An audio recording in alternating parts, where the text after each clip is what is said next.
Today I'm going to show you the 3 very simple steps that you can take to know exactly how much you need in your portfolio to retire. Now, even if you've gone through a very comprehensive process to determine that number for yourself, this is still a great process to go through just to gut check what you've done and make sure that you're looking at things from all angles. So I'm going to walk you through these 3 very simple steps, and then at the end, I'm also going to walk you through some nuances to this that could change things a bit. So stay tuned for both the core process to go through as well as some of the things that could potentially change this or derail this if you're not careful. The first thing that you need to do when determining how much money do you need in your portfolio to retire is you need to determine your retirement expenses. Now, before we talk about what your retirement expenses are, let's first talk about what they are not. A lot of people fall into the trap of thinking what I'm earning today, that is the expenses that I'm going to have in retirement. And let me walk you through an example to show you why that's not the case. What you're earning today, you have a lot of deductions, you have a lot of taxes, you maybe have a lot of expenses that aren't actually going to be there when you retire. Let's use an example. Let's assume that you are earning $100,000 today and you're trying to figure out how much money do you need in your portfolio to retire. Well, start with that $100,000, but don't use that as your retirement expenses. Even if you want your lifestyle to stay the same, there's some things that are going to change. For example, on that $100,000, you are paying payroll taxes. Payroll taxes are also called FICA taxes. This is what's used to fund Social Security and Medicare, and that is 7.65% of every dollar that you earn up to a certain cap that is going to pay that tax. So on $100,000 of income, that's $7,650 of expenses that will no longer be there for you when you're retired. So that's something that we can back out. Let's also assume that maybe you're saving to a 401k, and that's how you're preparing to retire. Maybe you're saving 10% per year of your annual salary to that 401k. Well, when you retire, you're no longer saving to your 401k, so 10% of $100,000, that's another $10,000 that will no longer be there when you're not working anymore. Next, what if you have a mortgage? Maybe you're paying money to a mortgage payment and that payment is going to be gone by the time that you retire, so you're not necessarily taking a pay cut, but your expenses go down because there's no longer a mortgage to pay off in your retirement years like there is today. Also, taxes as a whole. For most people, they are paying taxes in a lower tax bracket in retirement than they are in their working years. So let's quickly tie all this together so that you can see how your actual retirement expenses might be very different than your expenses in your working years, so you can start to see how this is going to be different for you. So if we start with $100,000, as we did in this example, back out $10,000 for 401k contributions. You no longer need to do that when you're retired. Now you're down to only needing $90,000. Next, let's back out the payroll taxes. Again, that's $7,650 on $100,000 of salary. Now we're down to $82,350. Now let's make some assumptions about taxes. Let's assume that this individual is filing taxes single and they are using their standard deduction, which for 2025 is $15,000. They would end up paying about $11,400 in federal taxes before we include state taxes, but I'm going to leave that out because that's going to be different depending on what state you're in.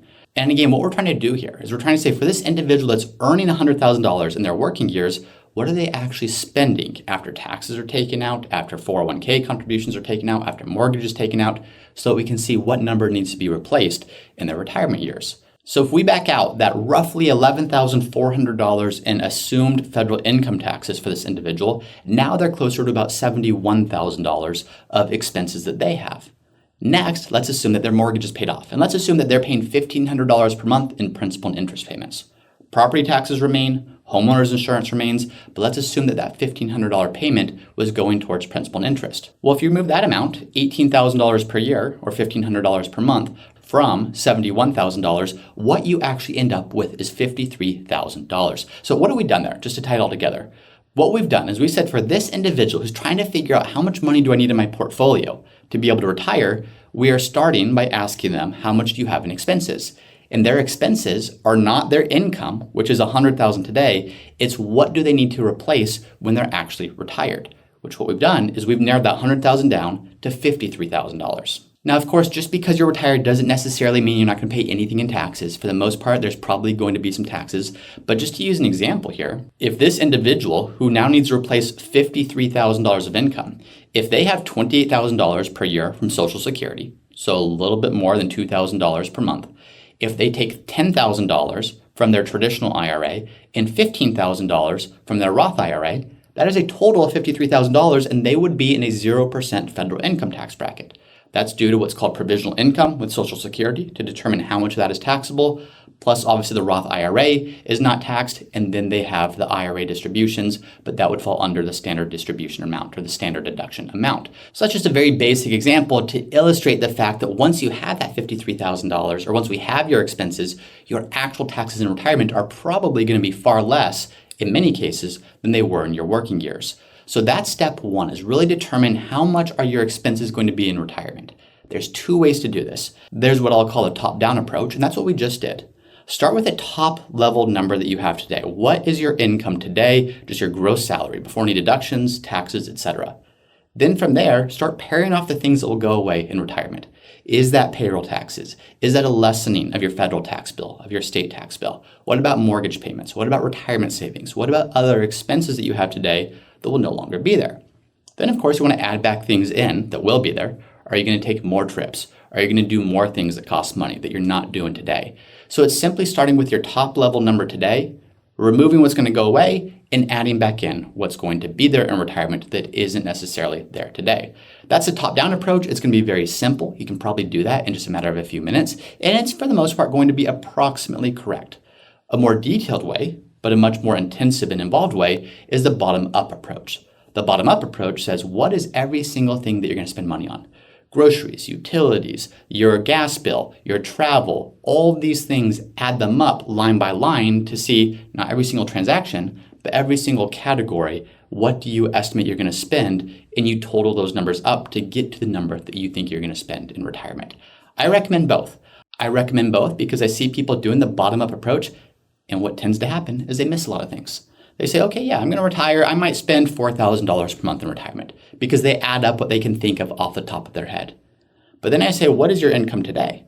And I might be taking home $15,000 a month in income today. And I'll say, well, that $15,000 per month of income today, how did you get to that $4,000? And obviously there's a humongous gap between those two numbers, and it makes them think, okay, yeah, when I did the bottom-up approach, I was just thinking of what I could remember top of mind. So the top-down approach also helps you to come at this from different angles, but the bottom line is step number one to determine how much do you need in your retirement portfolio to retire is determine what expenses will you have. Step number two is to determine what will your non-portfolio income sources be in retirement. So once you know how much you want to spend, what you have to realize is that the role your portfolio is going to play is your portfolio is going to create the income to help you spend that amount, but not usually the entire amount, because you'll usually have the help of things like Social Security or pension or things of that nature that are covering a portion of your retirement expenses. Let's use a really simple example. Let's assume that you want to spend $60,000 per year in retirement. Let's also assume that you have $25,000 per year coming in from Social Security. What does that mean? It means that gap of $35,000, that's what we really want to hone in on. So as you're looking at your plan, start with your expenses, which was step one. And that's the most involved of all these steps. It's probably the most time consuming of all these steps, is just to get that number right. And it's the most important of all these steps. Then back out any income sources you will have. Pension, annuities, Social Security, things that are going to be coming into your bank account automatically without requiring you to draw down your savings or your investment portfolio. Add those things up and find the difference. In this example, $60,000 of expenses minus $25,000 of non-portfolio income sources, in this case Social Security, the gap is $35,000. Now we can go to step three. Step three says apply a withdrawal rate to that number to determine what does the big picture portfolio need to look like to create that level of income, not just year one of retirement or year two of retirement, but every single year throughout retirement. A common rule of thumb is called the 4% rule. Now, I think there are other ways to do this, maybe even better ways to do this in many cases, but the 4% rule is a very widely known, well-known rule that says if you have a portfolio and if it's invested the right way, you can be reasonably assured that that portfolio is going to last for at least 30 years if you just take 4% per year from that portfolio. So let's look at that. What that's telling us is $35,000 per year in the example that we're using, that needs to represent 4% of the bigger portfolio value. So we're going to take $35,000. We're going to divide it by 4%, and that's going to give us $875,000. In other words, if this individual had $875,000, they could take a 4% withdrawal rate, which would be $35,000. They could use that $35,000, add it to their Social Security of $25,000, and get the full $60,000 per year that they want to live on. The nice thing about the 4% rule is it's assuming you're going to increase your withdrawal for inflation over time. So it's not saying you can only take out $35,000 and never increase it. It's assuming cost of living adjustments to keep up with inflation over the duration of your retirement. Now, the 4% rule is not a hard and fast rule. Generally speaking, I'll see a lot of people use somewhere between 4% and 5.5% as the withdrawal rate they're going to use. If you are using the 5.5% withdrawal rate, and by the way, you can't just use something and assume that it's going to work. You need to be invested the right way. You need to know what rules to follow. You need to understand how this fits in the proper context of what type of market environment can this support and when might you need to make adjustments. But if you were to use a withdrawal rate of 5.5% instead, now all of a sudden the portfolio needed is down to $700,000. So you can see how the withdrawal rate that you use, you can't just pull it out of thin air. You can't just say, I want a 50% withdrawal rate. That's not going to be sustainable. That's not going to last for the rest of your retirement. But do some research, understand what withdrawal rate is best for you and the way your portfolio is invested and how long you need it to last for so that you can apply that to your withdrawal need and get a portfolio value. So those are the 3 steps, fairly simple. What are your retirement expenses? How much of those expenses will be covered by non-portfolio income? And how big of a portfolio do you need to fill in the difference? Now, I mentioned there's some nuances. I mentioned there's some details here. Yes, this is very simple, and this is going to get you most of the way there. But keep in mind there are some things that will change this, and I want to go through a quick list of what that will be. First is consider uneven income sources. This all makes sense if you're assuming that Social Security starts right when you retire. What about that individual that retires at 60 and maybe doesn't collect Social Security until age 70? Well, that's a 10-year gap where your portfolio is going to need to do a lot more heavy lifting up front and then maybe less heavy lifting on the backside from 70 and beyond, where more income is coming in from Social Security, which lessens the pressure on your portfolio. So be mindful of that. How do you adjust your withdrawal rates? You're not just going to take a standard 4% every single year and have a giant pay bump at age 70 because that's when Social Security comes in. You're probably going to take more potentially in the first few years and a lot less in the last few years. So how do you balance that out? So that's accounting for uneven income sources. On the flip side, what if instead of uneven income sources, you have uneven expenses? What's an example of that? Well, maybe you don't have your mortgage paid off when you first retire. So maybe the first 5 years, the first 6 years, first 7 years, you still have a mortgage payment. So you have higher expenses in the first few years, and then they'll start to taper off later in retirement. Or what if you want to travel a whole bunch in retirement, but not forever? Maybe just the first 10 years, the first 12 years. Maybe you have a bigger travel budget up front, but that lessens as you grow older. Or what if you have much higher healthcare expenses later on in retirement than you do at the beginning? So these are different things where, yes, the simple framework that I talked about is a great place to start.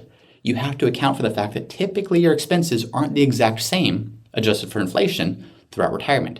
You might spend more up front, maybe even more on the back end for healthcare expenses. How do you account for some of those uneven expenses? Another nuance here, of course, is tax considerations. So I talked about the importance of understanding how much is coming in from non-portfolio income sources. Well, $30,000 of income from a pension is a whole lot different than $30,000 of income coming in from Social Security. Not because of the dollar amount, but because of the way that's taxed. Social Security in many states is not taxed, and at the federal level, a maximum of 85% of it is taxable. Whereas a pension, typically 100% of that is going to be taxed, both at the state level, depending on what state you're in, and at the federal level. So the dollar amount is not what we're looking at as much as what's that after-tax amount of that income, because it's not what you're bringing in, it's what you're keeping that's ultimately going to help you understand how much do you need to meet your income needs in retirement. Along those same lines, if you're figuring out how much you need to pull from your portfolio, $40,000 being pulled from a traditional IRA is a whole lot different than $40,000 being pulled from a Roth IRA. One is completely taxable, one's completely tax-free. So understanding the difference between those is important when determining how much you actually need to pull out in retirement to meet your needs. And then this is a big one. What is the impact if you're married when one spouse passes away before the other? There is an extremely high likelihood that you're not going to pass away at the exact same time. So let me use an example. What if you're married and both of you have a Social Security benefit of $3,000 per month and you want to live on $7,000 per month? What that means is you have $6,000 of non-portfolio income. Your $3,000 of Social Security and your spouse's $3,000 of Social Security. That means you only need to pull $1,000 per month from your savings or your investments. What happens when one spouse passes away? Well, your Social Security payment gets cut in half. That $6,000 of income gets cut down to $3,000. You still need to pay, you still have expenses of $7,000 per month. Maybe that goes down a little bit after one spouse passes away, but it's not going to be cut in half.